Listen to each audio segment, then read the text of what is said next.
that keepeth Israel neither sleep nor slumber. Eyes open, record stay written. Let's go.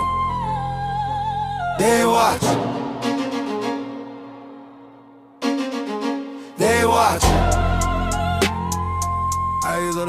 See, we Deuteronomy 7:3. I see the brother looking at the poster with the different relationships on there. Deuteronomy chapter 7:3. Somebody give me Joshua chapter 23 and Nehemiah. Deuteronomy chapter 7 verse 3. Neither shalt thou make marriages with them. Thy daughter thou shalt not give unto his sons. You see that? The Lord said we ain't supposed to be dealing with the other nations of people. American society, Babylon's influence that has spread worldwide, teaches us that love is blind. We can love who we want to. We all bleed red. The sun shines on everybody. It rains on everybody, so we can love who we want. But that ain't what the Lord said. And there's good scientific reason behind it. If a lion keeps laying down with a tiger creating babies, is it going to be any more lions after a while? Or is it going to be a bunch of ligers or whatever you want to call it? The lion going to disappear because he's sleeping with tigers. Ain't going to be no more pure lion no more. See that? But read it. Neither shalt thou make marriages with them. Thy daughter thou shalt not give unto his sons, nor his daughter shalt thou take unto thy son. Don't give your daughter to another nation of people to marry, and don't give your son, take they daughters to marry your son. This is the reason why. Verse 4. For they will turn away thy son. They will what? For they will turn away thy son from following me. They gonna turn your mind. How you thinking in like Jesus again? How you believing and trusting in Santa Claus again? Leprechauns, Cupids. You know what I'm saying? They gonna have you believing in that God love everybody again. They gonna turn us away from serving the Lord, that they may serve other gods. And we gonna start serving other gods, things made by man's hand. Is that it? So will the anger of the Lord be kindled against you and destroy thee suddenly. See that? Because we do these things, our people are being destroyed on a constant basis. Even the ones who getting the money.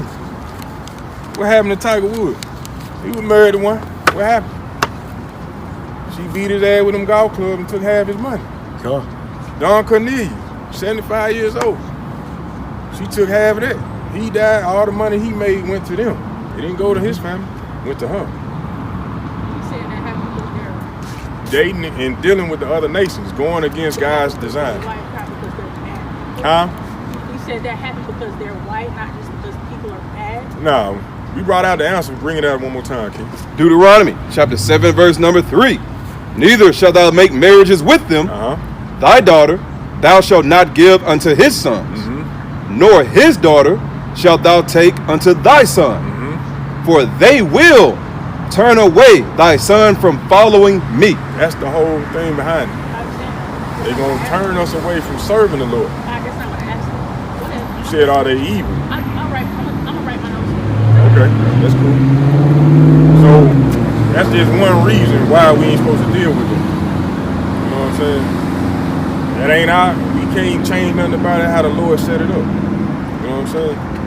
Don't deal with the other nations. This is another, give me that in Joshua chapter 24. The book of Joshua chapter 23. 23 verse 7. Verse 12. Verse 12. The book of Joshua chapter 23 and verse 12.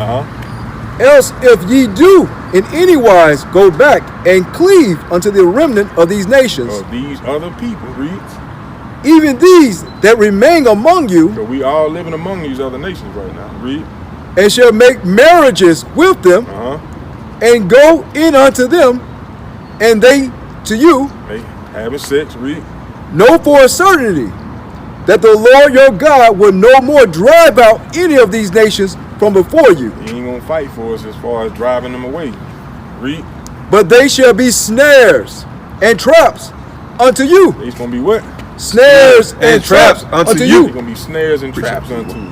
Just like it was to OJ. Just like it was to Mel Tucker. Just like it was to their head coach for Michigan. Just like it was for Shannon Sharp.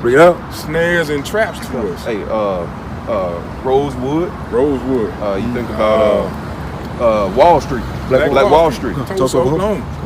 All of these things stem from lies dealing with the other. Emmett Till here. Emmett Till. He wasn't even laying down with him. He just whistled at him. Let's say he was. And look what happened. I got a book over here. Book of Sirach, chapter 6, verse 13.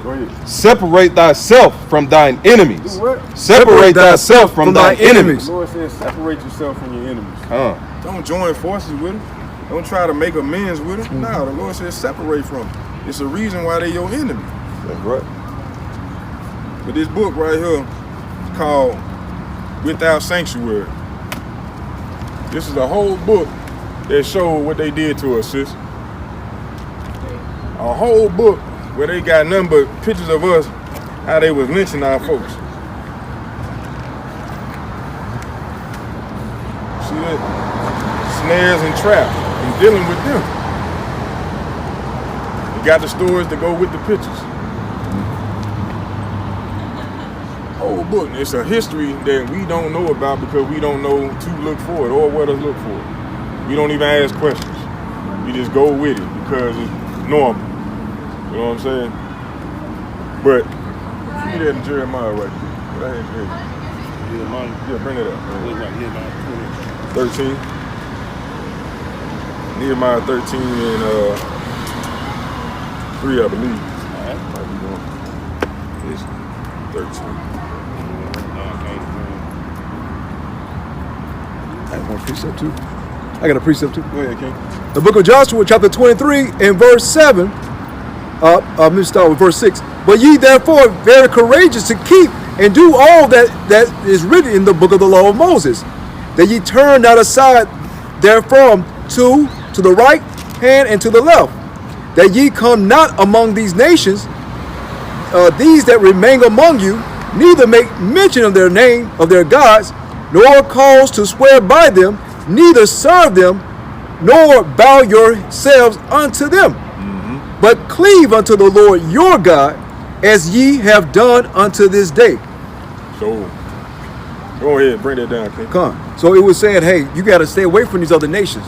The Lord was already commanded by Moses from the beginning, and Joshua was just declaring it, what the Lord had told Moses to tell us as a people, to stay away from these other nations.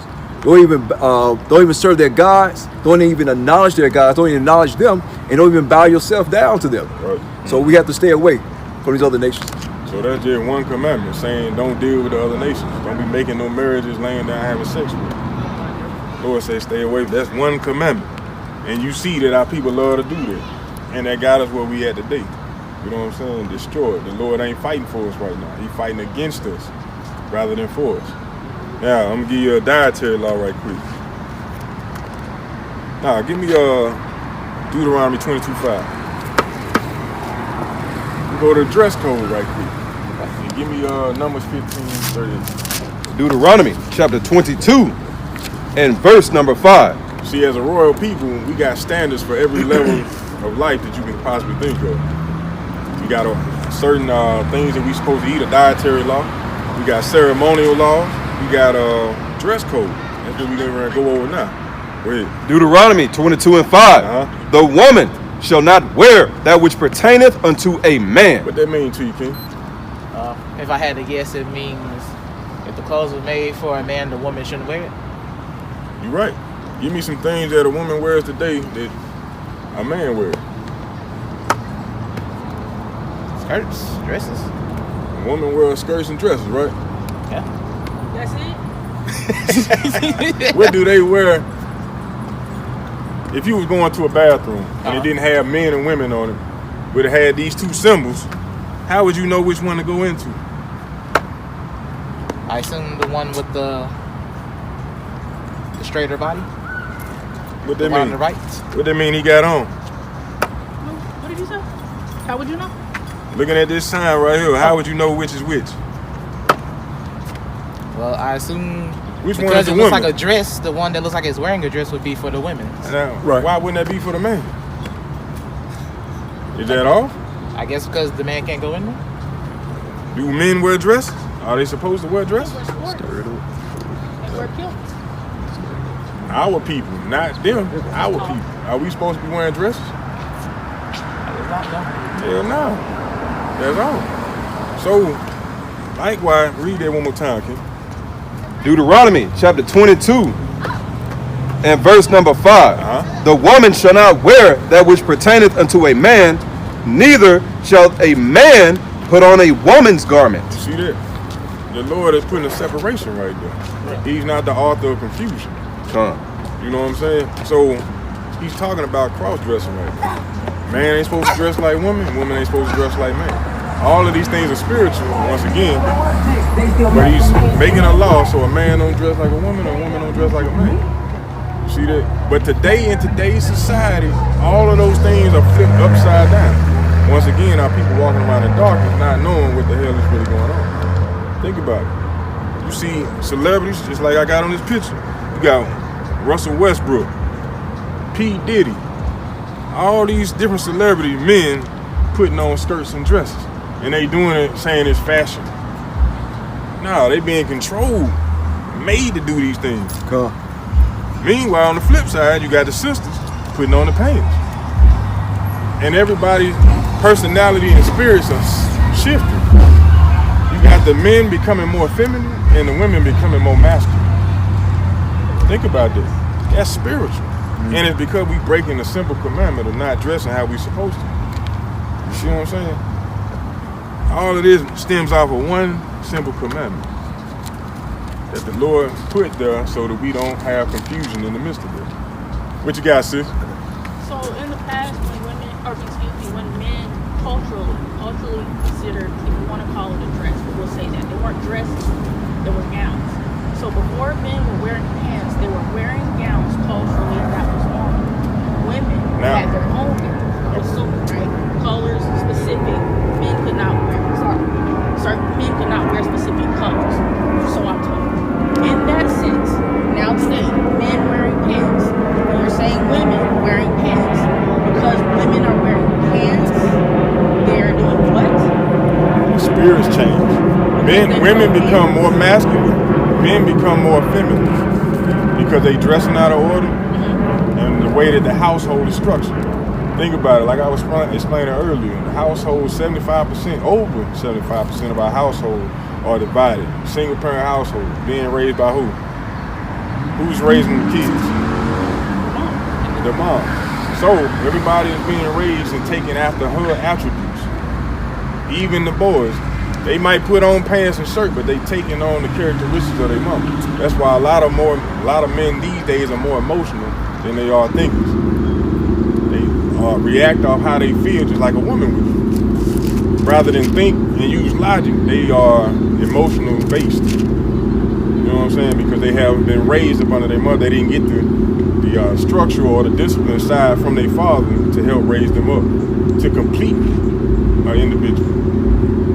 So because things are out of order, everything is out of order, even with our people. So the men are dressing out of order, the women are dressing out of order. I do have a question. Go ahead.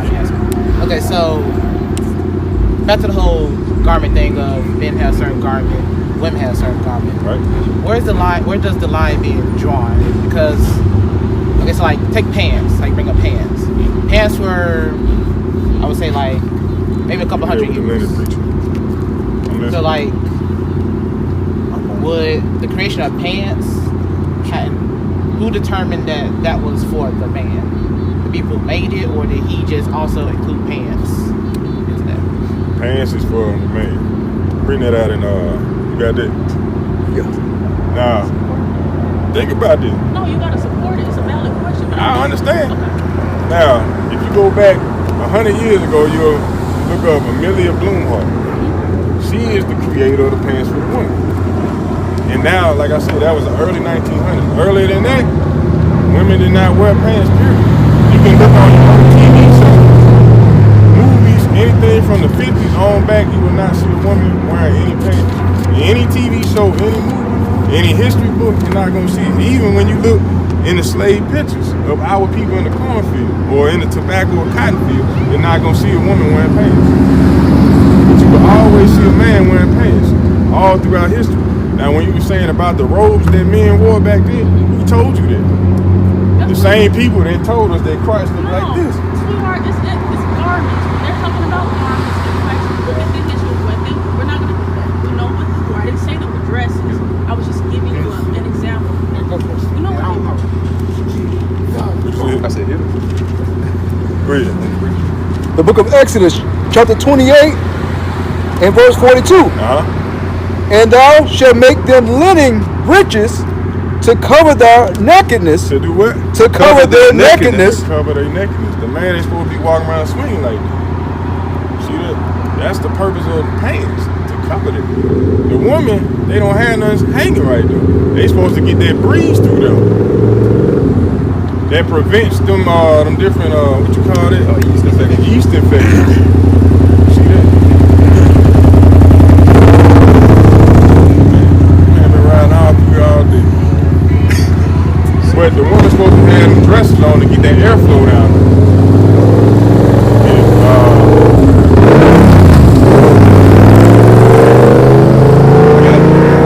I got a definition of breeches.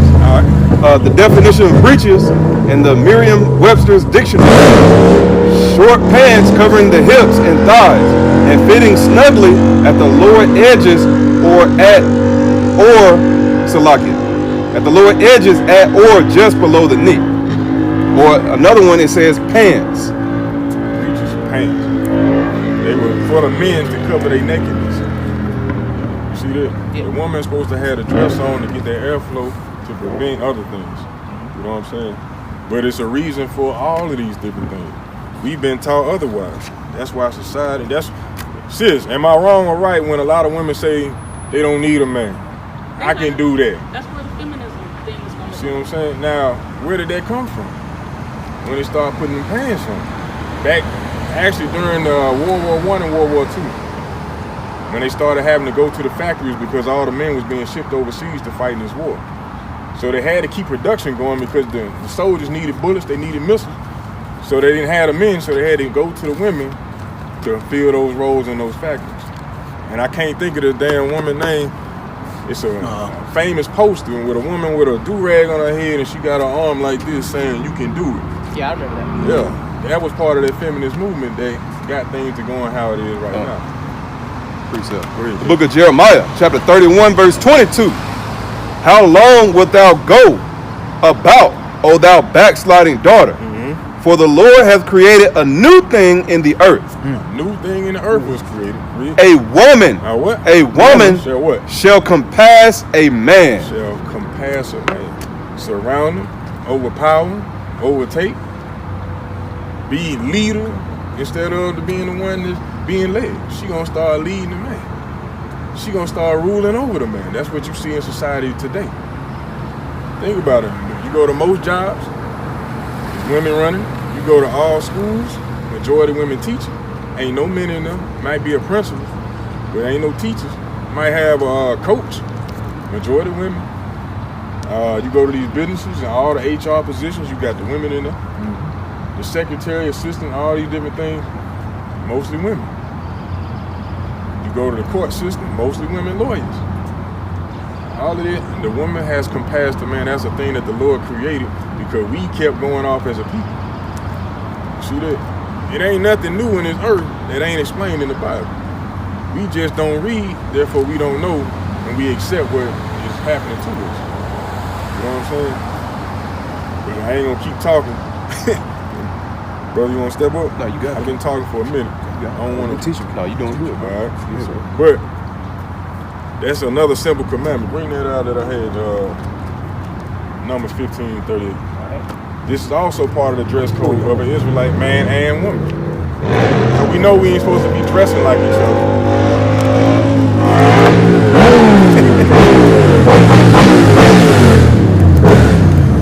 Hey, let me get Mark 4:15 right quick. Just show them why this keep happening right now.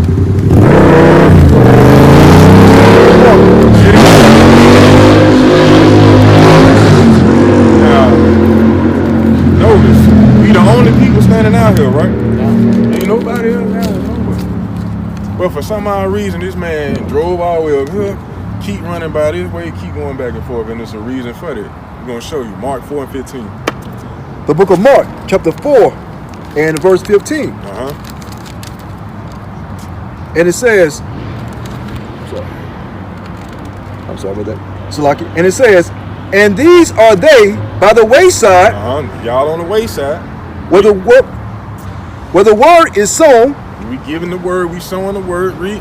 But when they have heard, When you have heard and start realizing what's going on, Satan comes immediately Satan cometh immediately to do what? and take away the word. To do what? To take away the word. Trying to take away the word, to distract you. So you be like, man, the hell with this, I'm tired of this motorcycle. So you walk off. But y'all brother and sister, y'all strong, y'all overcoming it. You enduring through it. But Satan, that's what that is. He come in various different forms. You don't just come up as a man, you'll come in sounds, thoughts, all type of things. Satan will come in at any chance that he get to detour you from waking the hell up and returning back to the Lord. That's his job, that's his mission. But that's why that keep happening. But bring that out, King. Book of Numbers, chapter 15, verse 38. Speak unto the children of Israel. To the whole world. Speak unto the children of Israel. To who? To the children of Israel, and bid them that they make them fringes in the borders of their garments throughout their generation. He said, command them, the Israelites, to put on fringes in the borders of their garments. What you see on these brothers? Called fringes. What I got on fringes. This brother got on fringes. Read. And that they put upon them the fringe of the borders a ribbon of blue. What? A ribbon of blue. Show your fringes, King. A ribbon of blue. Read. Verse 39. And it shall be unto you for a fringe. For what? For a fringe. Read. That ye may look upon it. That what? That ye may look upon it. That you may look upon it. You're supposed to look at these things. They ain't just a fashion statement. You're supposed to look on them for what reason? And remember the commandments of the Lord. And to remember the commandments. And do them. You're just like a sign in a building. It got an exit up there. Then you know what? That's an exit. It's a sign to show you something. These fringes are a sign to show us something. To remember. To keep the commandments of the Lord. Is that it? Yeah. And that ye seek not after your own heart. That you don't follow your own thoughts. Read. And your own eyes after which ye used to go a whoring. When we used to go do what the hell we wanted to do. Don't go back to doing the things that you know are not beneficial to you or your people. When you realize who you are and what you're supposed to be doing, don't forsake the friends and go back to doing what you think is right. That's the whole purpose of the friends. It's not just something that look good, but it has a point to it. That's part of our dress code. You see that? Do y'all wear that every day? Every day. Meaning because it's a reminder every day. Whether in the house or out of the house. It's a reminder. Man, I'm part of something special. The Lord chose me. I got a responsibility. Not only to myself, but to my family, to my nation of people. Not only that, but it's a light as well. You don't know how many times when I first understood this truth and I read that I had to put these on, I was a little nervous at first. Man, that ain't the norm, man. I don't know about this. But the Lord said it, I'm going to go and do it anyway. I put it on, and I went out into the stores, I went out into the public, and I seen other brothers and sisters with it. That built my spirit up. It lit my fire up. Dang, there's other brothers and sisters out here doing it. All praises to the Most High. But it's a light. Give me that in Matthew chapter 5, verse 13, I believe.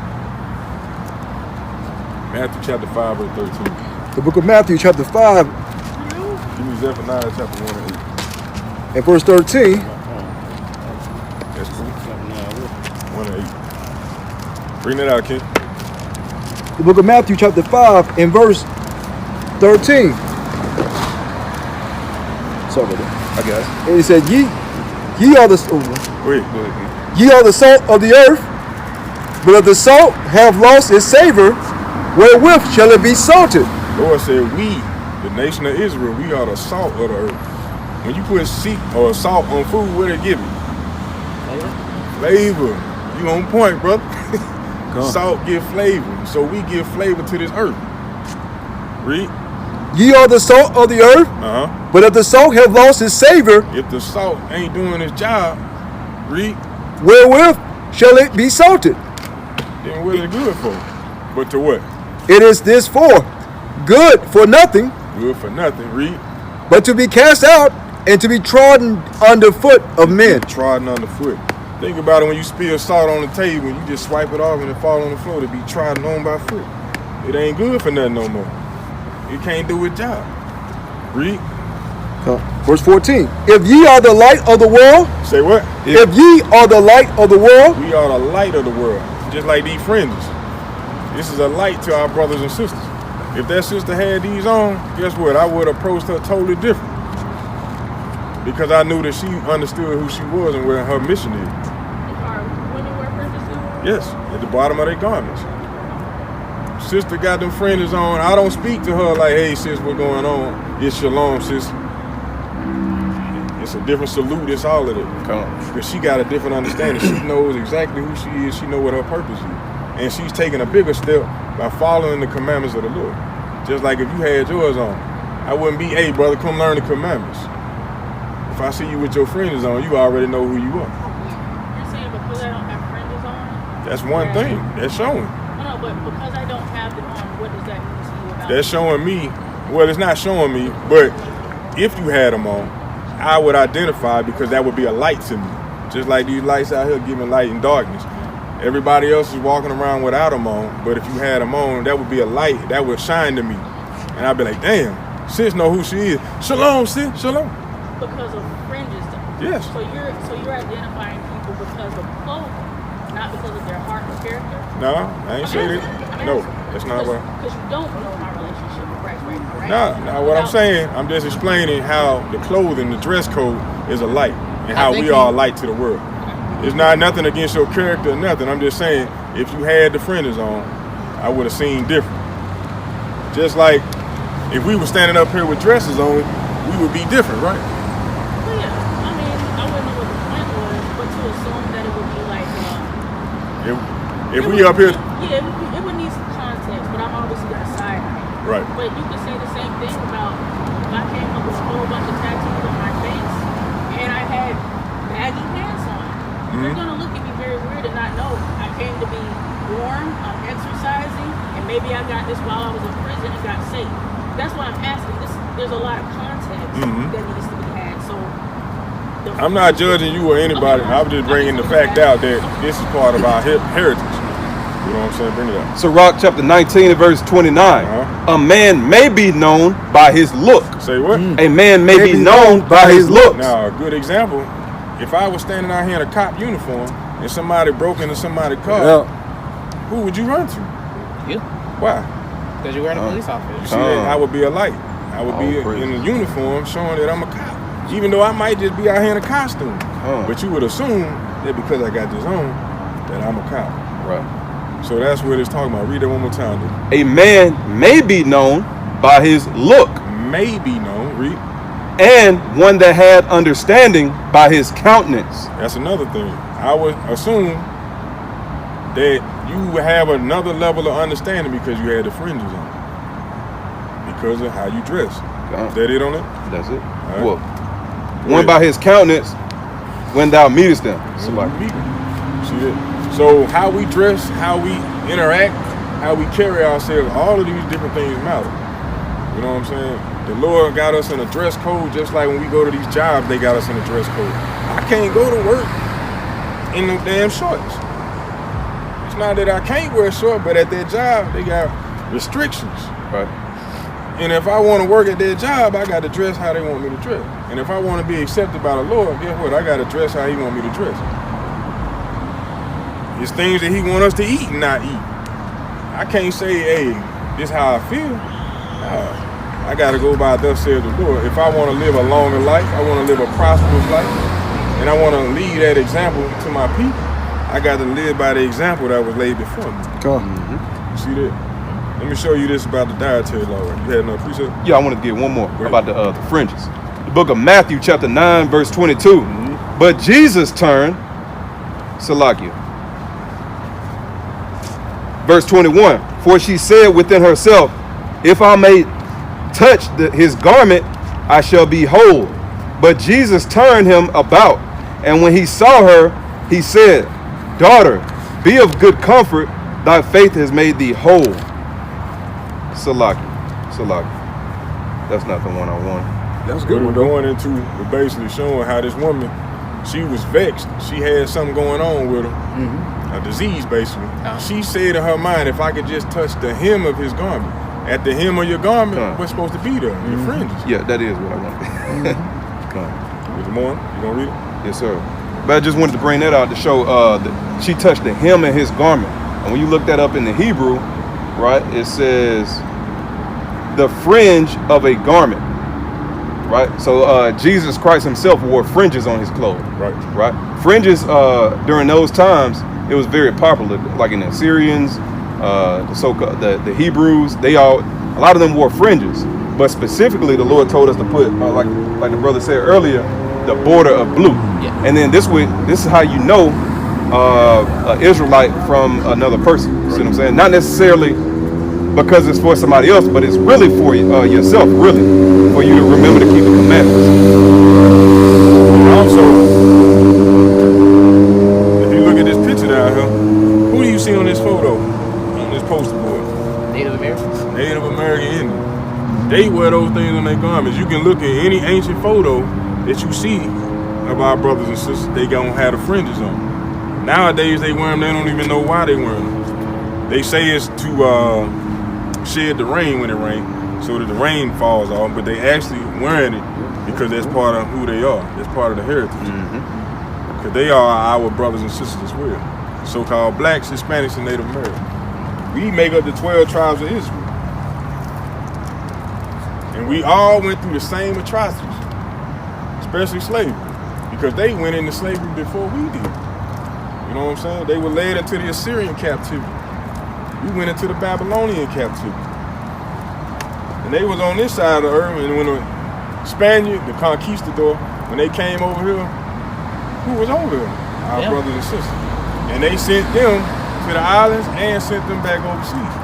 They actually was on the slave ship before we were. See what I'm saying? Yeah. So we all went through the same atrocities. And it's history that documents it. They got history books written back in the 1600s explaining how they were studying the Indians and saying how they had the same language, the same cultural traditions that we have as a people, how they dealt with marriage, how they dealt with the dietary law, death, all of these different things. How it lined up with the Israelites. And they had been on this side of the earth for a minute before the white man came over, or the Spaniard came over. So they know exactly who we are, and that's why we all getting the same curses in return. Even when you look back through history and you look back in the 60s and 70s when they were doing the Civil Rights Movement or the Black Panther Movement, you had AIM, which is the American Indian Movement. You had the Brown Beret, those were the so-called Hispanics and Latinos. Then you had Black Panther. 3 different movements, 3 different people, so to speak, but we all the same and we all fighting for civil rights. All of us with the people. The same people oppressing us, like the brother said. We all fighting for the same rights and we all getting done wrong because we ain't keeping the commandments. We all rose up to fight together, but we didn't have the right knowledge to fight with. We knew we were being oppressed. We know we needed to unify. Just like we know today we need to unify to do anything. But we not moving in the right spirit because we ain't got the right information. And the right information is that we got to come together under the law, statutes, and commandments of God to keep his commandments so he will fight for us rather than fight against us.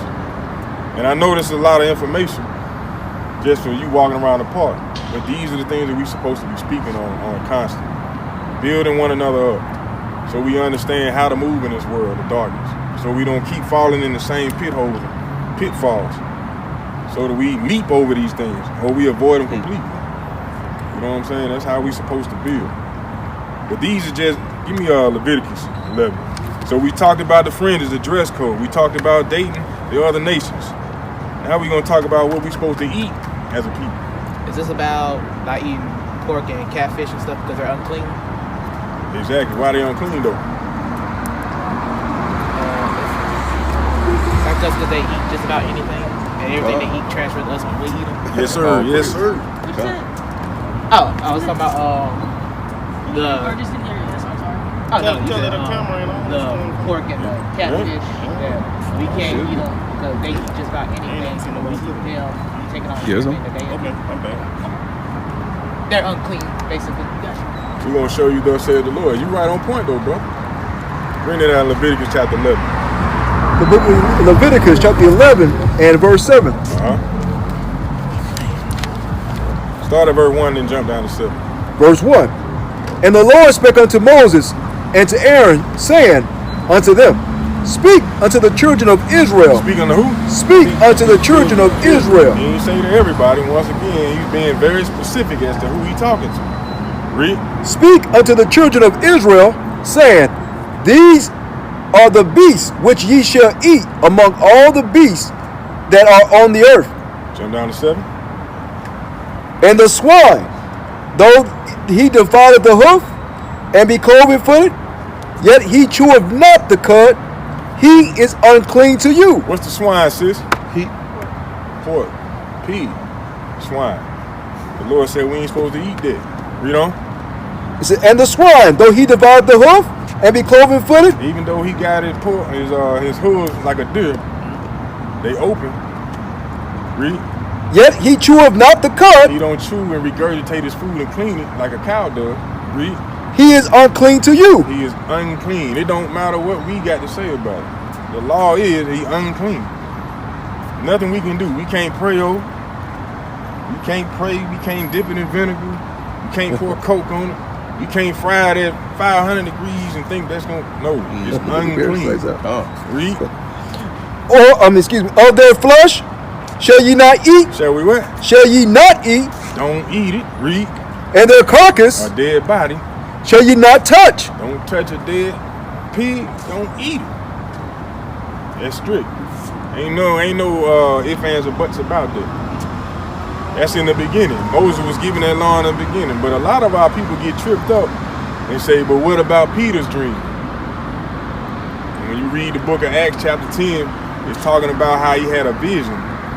When you get a vision, that's a similitude that was given to a prophet to break down a message that the Lord was trying to give to him. That's right. You know what I'm saying? And when you actually read Acts chapter 10, you realize that he was talking about people, talking about Northern Kingdom. You know what I'm saying? But that's another story for another time. But in the beginning, the Lord told our people, hey, don't eat the pigs. He told Moses to tell the people, don't eat the pig, don't deal with their dead body. And it even goes further than that, because you can go back to Noah when he was putting the animals on the ship. It explains how he put clean animals and unclean animals on the ship as well. So the Lord knew from the beginning, or he put it out there, and they knew what was clean and what was unclean. It's just today as a people, we don't know what's good to eat. We eat what we can afford. But the Lord got a dietary law for it. And when we fail to eat what he told us to eat, that's why we become diseased, high blood pressure, high cholesterol, heart attacks, gout, all these different things where our people are dying younger and younger and younger. You see the other nations eating the same swine that we are not supposed to eat. They living to 100 years old. But we eating and we dying at 50. At 50. And we got all the money, just like Michael Jackson.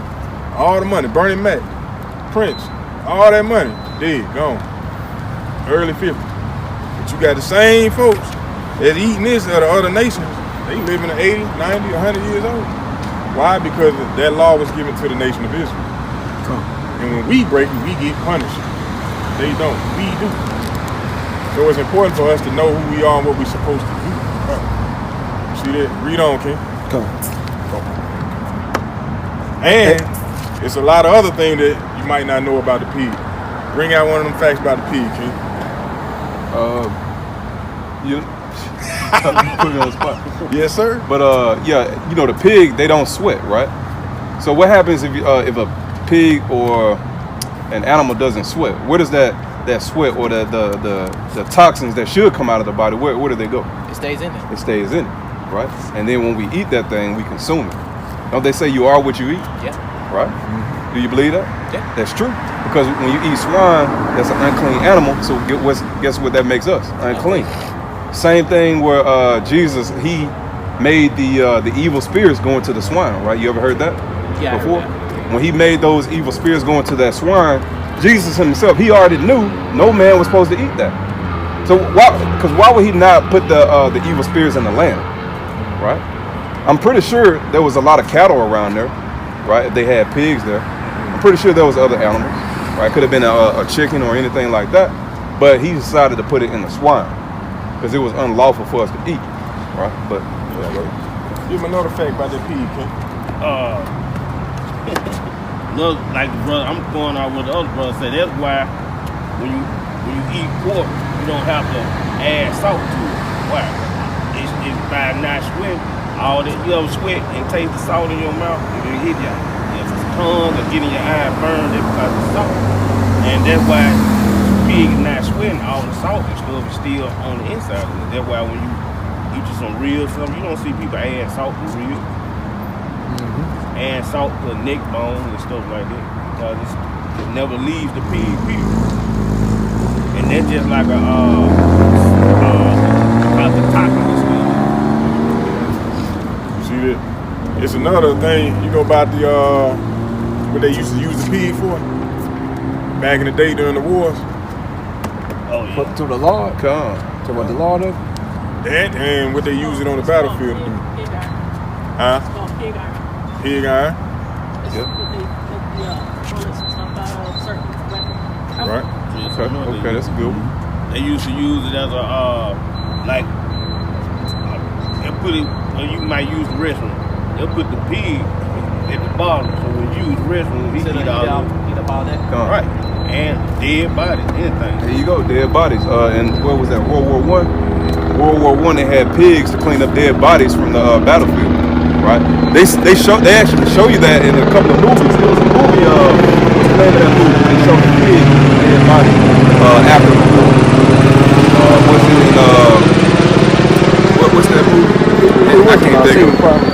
It wasn't Saving Private Ryan. Was it? I can't think of it, but they show you that in one of the movies. Yeah. So it's a lot of different ways that they use the pig, and it's a lot of detrimental things about the pig or scientific that we can show you why we ain't supposed to eat it.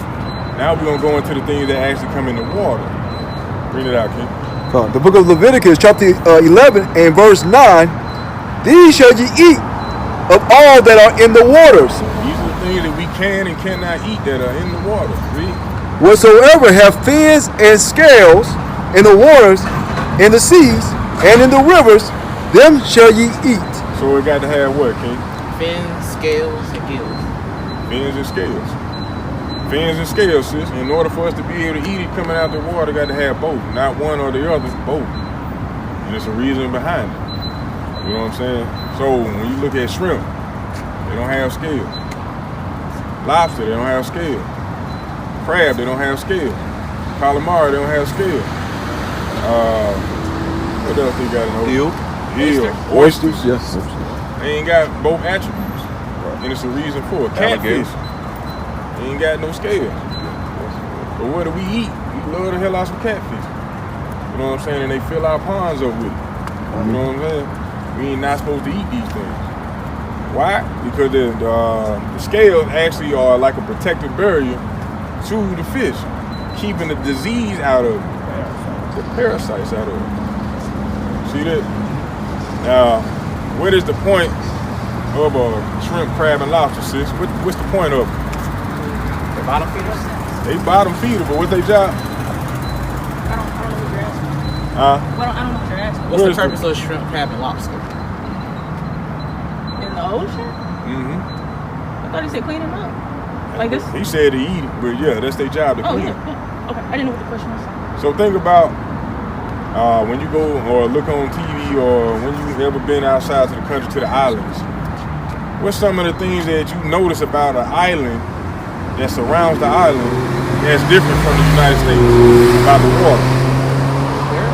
It's what? Say again? What is it? Clear? Clear. Why you think that is? Because they ain't over there scooping it up by the boatload every day. The crab and the lobster and the shrimp, they actually in the water, cleaning the water. That's why it's crystal clear like this. It's just like if you get a fish tank at home, right? A lot of people will put snails in the fish tank to keep the fish tank clean. You see what I'm saying? But they serve that as a delicacy in like places like Paris and France and stuff like that, right? Exactly. That's why you can't get confused. Like we said, certain things unclean, then some people might be like, well, Lord said everything is good. Everything is good for what it was made for. The shrimp is good for what it was made for. Catfish is good for what it was made for. It wasn't made for us to eat it. It was made to keep the bottom, to clean the bottom of the rivers and the ocean. Exactly. So it's good for it, not good for consumption. Everything. Go ahead, sis. So when I think it was Paul or Peter, forgive me, but when he's talking about do not, what did he say? Acts chapter 10. I think in Romans 14, he talks about don't belittle or judge others for their food choices because there are new people, new babes in Christ that don't know. They're still eating this stuff.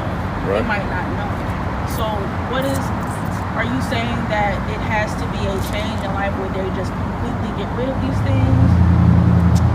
You have to. It's like what the saying is, you know better, you do better. If you know that this is poison, that this is killing you, why would you continue to eat it just because you've been eating it? You know what I'm saying?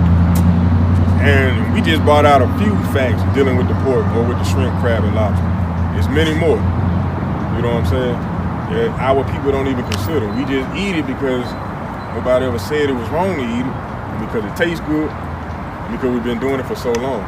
But when you actually start diving into things and start asking questions, it's gonna open up a whole book of different things that you're gonna start seeing and realizing.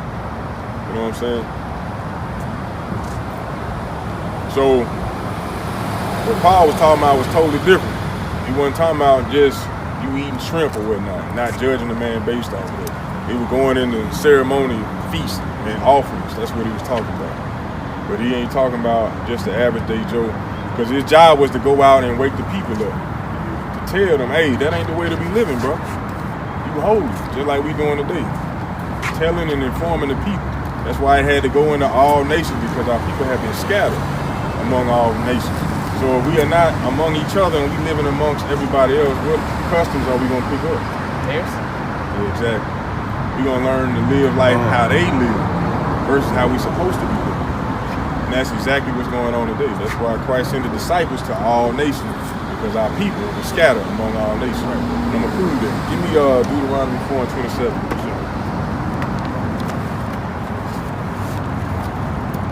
The Lord said we were going to be scattered among all nations before we even got to our own land. That was prophesied, that it was going to happen. The book of Deuteronomy, chapter 4, verse 27.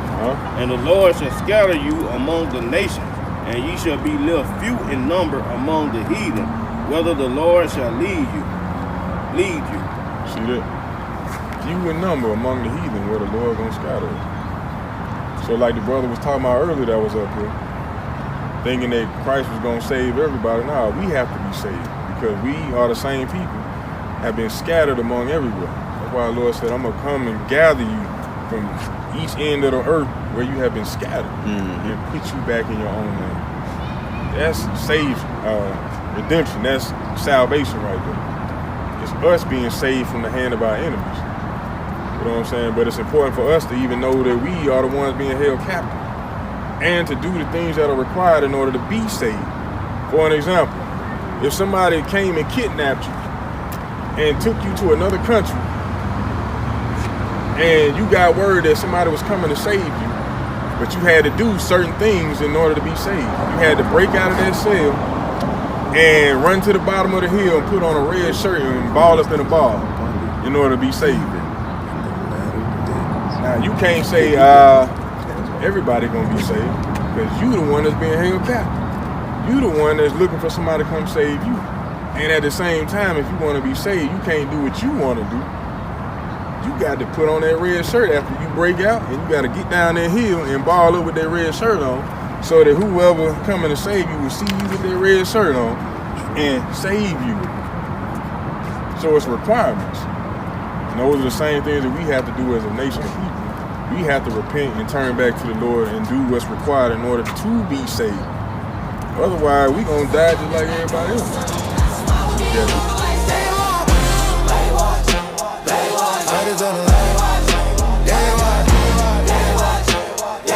Eyes on the Lord, yeah, they be watching me watching.